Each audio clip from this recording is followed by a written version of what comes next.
Un jour, Bill Gates entra dans la salle de conférence pour dire alors à ses associés les vrais secrets de sa richesse. L'objectif de la conférence était de faire savoir à ses associés les vrais secrets de sa gestion de l'argent, sa gestion des finances. Dans cette conférence, il parlait ça en anglais et en suivant cette conférence, j'ai bien vu cette vidéo, j'ai transformé ça en français, j'ai trouvé seulement 3 choses les plus importantes qui lui permet vraiment d'être riche comme il est aujourd'hui et qui lui permet de bien gérer son argent et ce sujet doit être important à tout le monde qui se soit sur cette terre.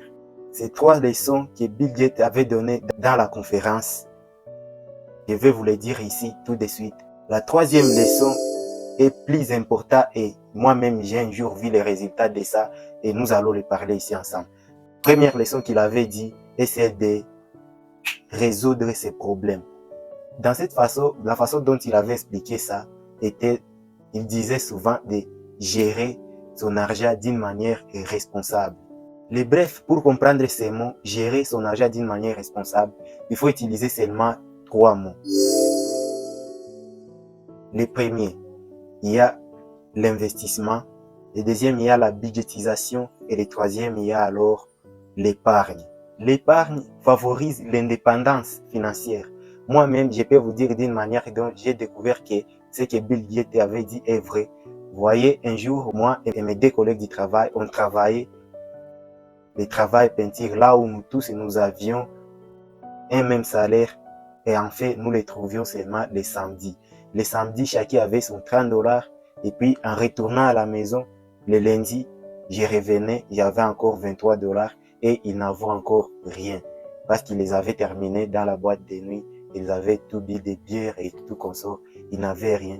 Alors moi, j'avais encore mon 23 $ parce que j'avais acheté quelques connexions Internet en fait de partager les vidéos dans ma chaîne YouTube dans l'année passée là. Mais je voyais déjà mes collègues du travail souffrir de la famine. Ils me disaient qu'ils n'ont rien dans la poche et ils ont tout terminé avec des motifs comme ça et comme ça. Alors, j'étais obligé de les aider en les faisant 1 $ pour qu'ils puissent trouver quelque chose à manger, afin qu'ils puissent trouver encore le courage de travailler. Vous voyez, ce qui fait que l'épargne a une grande importance. Lorsqu'on n'a pas de l'épargne, directement on dépend des autres. Voilà, dans cette façon, moi j'étais indépendant de moi-même, mais dépendait directement de l'autre pour qu'il ne puisse pas mourir de la famine. Voilà l'importance de l'épargne. Donc, lorsqu'on avait trouvé ces montants-là et ils étaient rentrés directement dans la boîte, moi j'étais retourné directement à la maison pour calculer le prix des reviens en fait d'élaborer les bénéfices prévisionnels. La deuxième leçon que M. Bill Gates avait donnée à ses associés, ses travailleurs, il les disait, il faut savoir dire non. Donc seulement ça, c'était seulement un titre à ce qu'il voulait dire. Ce qu'il disait alors dans ce titre, il disait qu'il faut éviter les dettes inutiles. Donc, ce que vous devez savoir, éviter les dettes inutiles, ce n'est pas seulement prendre des dettes sans cause, prendre des dettes avec de l'exagération, mais c'est aussi éviter de donner des dettes inutiles. Donc, ce qui est là, c'est ce qu'on doit alors dire, éviter les dettes inutiles. Par exemple, lorsqu'on est dans son entreprise, on donne seulement des dettes inutiles. Comment savoir les dettes inutiles? C'est lorsque vous donnez à une personne qui ne part pas vendre et qui part seulement pour consommer. Moi-même, j'ai cette expérience qui nous est arrivée dans notre entreprise, qui est stoppée pour le moment parce qu'il y a 4 personnes qui avaient pris des grosses dettes parce qu'ils avaient pris les dettes pour aller consommer et pour ne pas aller vendre. Ce qui est là comme expérience que je vais dire aussi aux autres qui veulent réussir, qui ne veulent pas stopper temporairement comme nous on est pour le moment et que les vraies dettes sont celles qui sont les dettes d'investissement. Donc, on ne doit pas donner les dettes à celui qui part consommer, mais on doit donner les dettes à celui qui part vendre. Parce qu'il va vendre, il va investir, puis il va vous remettre votre part. Mais si vous voulez donner vraiment à une personne qui part consommer, il faut voir d'abord son activité. Il faut voir aussi ses capacités de trouver avant de lui donner, sinon vous allez perdre et vous serez là pour essuyer les larmes des autres et puis vous aussi vous aurez ces mêmes larmes que vous êtes en train d'essuyer. Bref, en ce qui concerne cette deuxième leçon est que on doit être erré de la façon dont on est. Parce que si vous vous souvenez bien de mes collègues du travail que je suis en train de vous dire que ils avaient terminé leur salaire hebdomadaire dans une journée sans prendre compte que la semaine prochaine est aussi là et ils doivent être indépendants de leur poche. Alors, ce qu'il me demandait alors, il me disait comment toi tu parviens à rester avec ton montant et tu n'as pas tout terminé. Ce que je leur disais est que moi, je suis heureux de la façon dont je suis. Quand je ne prends plus de dettes exagérantes, mais je suis heureux de ma situation financière du moment. Et leur motif est qu'ils disaient qu'ils ont terminé leur salaire hebdomadaire parce qu'ils avaient plusieurs dettes au quartier et où, alors ils payaient ça en fait de régler les situations. Alors, mais de ma part, moi, j'ai résisté même de manquer, quoi qu'il soit comme les gigas, mais j'attendais mon salaire hebdomadaire pour que je puisse subvenir à mes besoins comme ça et comme ça.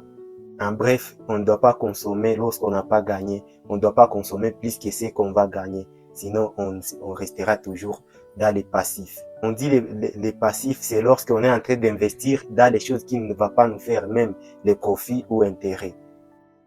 Alors, les actifs sont des bonnes choses alors à acheter, ce qu'on appelle les investissements. Donc, lorsqu'on investit, là, on crée des actifs. Ça parce que ça donne des bénéfices et des profits. Alors, le passif, c'est l'eau. Et en cadre de gestion de l'argent, c'est ce qu'on appelle, selon le docteur Claudel Nubisi dans son livre et Jeune entrepreneur africain, il nous dit que les passifs, c'est par exemple acheter un écran plat lorsqu'on a rien dans son actif. On achète un écran plat pour mettre dans sa maison, en fait d'embellir son salon. Alors, ces passifs-là sont des choses qui amènent encore des charges au lieu d'amener les bénéfices. Cet écran plat va demander encore plus d'énergie, d'électricité et autres charges. Acheter des passifs, c'est par exemple acheter un gros soulier de $100 lorsqu'on a seulement un salaire mensuel de $200.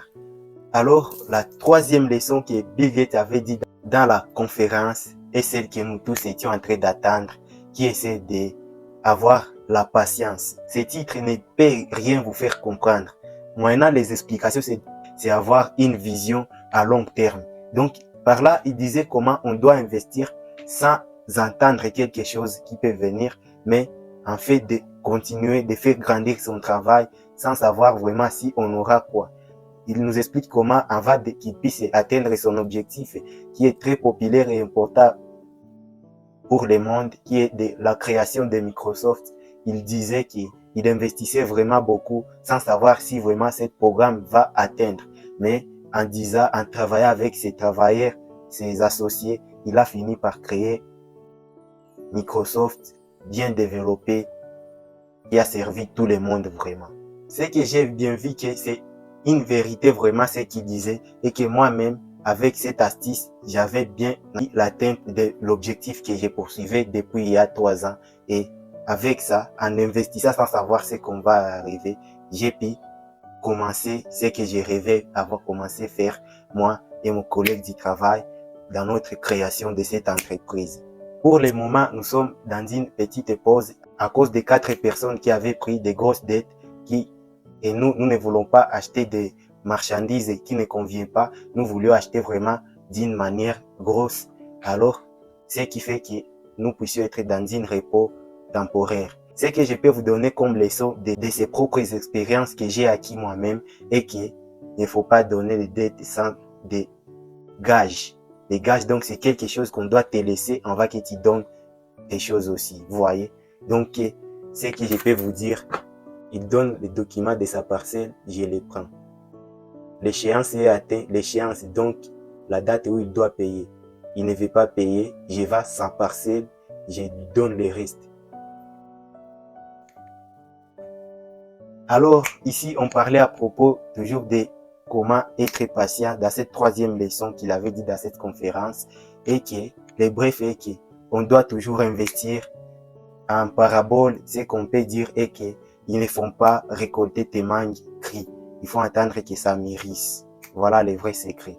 C'est ainsi la fin de notre vidéo.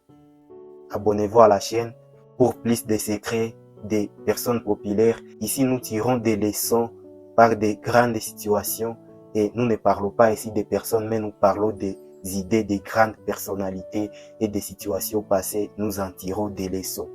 N'oublie pas à liker si la vidéo vous a plu, ça m'aidera aussi. Et puis, donnez votre avis dans les commentaires. C'était Ishara Zaiga en motivation.